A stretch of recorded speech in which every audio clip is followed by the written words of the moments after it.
മത്തായി എഴുതിയ സുവിശേഷം 26-ാം അധ്യായം 14 മുതൽ 29 വരെയുള്ള തിരുവചനങ്ങൾ. വിശുദ്ധ മത്തായിയുടെ സുവിശേഷം 26-ന്റെ 14 മുതൽ 29 വരെയുള്ള വാക്യങ്ങൾ. അന്ന് 12 ഒരുത്തനായ യൂദ ഇസ്കരിയോത്താവ് മഹാപുരോഹിതന്മാരുടെ അടുക്കൽ ചെന്നു, നിങ്ങൾ എന്തു തരും? ഞാൻ അവനെ കാണിച്ചു തരാം എന്നു പറഞ്ഞു. അവർ അവന് 30 വെള്ളിക്കാശ് തൂക്കിക്കൊടുത്തു. അന്നു മുതൽ അവനെ കാണിച്ചു കൊടുപ്പാൻ അവൻ തക്കം അന്വേഷിച്ചു പോന്നു. പുളിപ്പില്ലാത്ത അപ്പത്തിൻ്റെ 1-ാം നാളിൽ ശിഷ്യന്മാർ യേശുവിൻ്റെ അടുക്കൽ വന്നു. നീ പെസഹ കഴിപ്പാൻ ഞങ്ങൾ ഒരുക്കേണ്ടത് എവിടെയെന്ന് ചോദിച്ചു.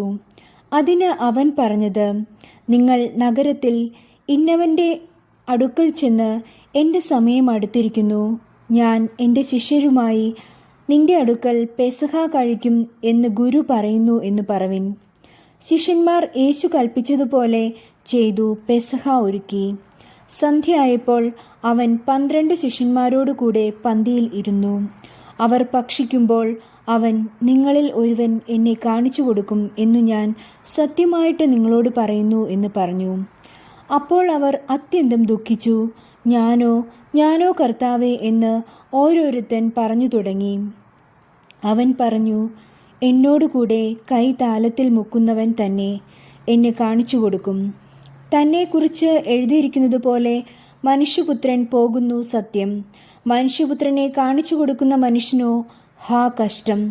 ആ മനുഷ്യൻ ജനിക്കാതിരുന്നു എങ്കിൽ അവന് കൊള്ളായിരുന്നു. എന്നാറെ അവനെ കാണിച്ചു കൊടുക്കുന്ന യൂദ, ഞാനോ റബ്ബി എന്ന് പറഞ്ഞതിന് നീ തന്നെ എന്ന് അവൻ പറഞ്ഞു. അവർ ഭക്ഷിക്കുമ്പോൾ യേശു അപ്പമെടുത്തു വാഴ്ത്തി നുറുക്കി ശിഷ്യന്മാർക്ക് കൊടുത്തു. വാങ്ങി ഭക്ഷിപ്പിൻ, ഇത് എൻ്റെ ശരീരം എന്നു പറഞ്ഞു. പിന്നെ പാനപാത്രമെടുത്ത് സ്തോത്രം ചൊല്ലി അവർക്ക് കൊടുത്തു. എല്ലാവരും ഇതിൽ നിന്ന് കുടിപ്പിൻ, ഇത് അനേകർക്കു വേണ്ടി പാപമോചനത്തിനായി ചൊരിയുന്ന പുതിയ നിയമത്തിനുള്ള എൻ്റെ രക്തം.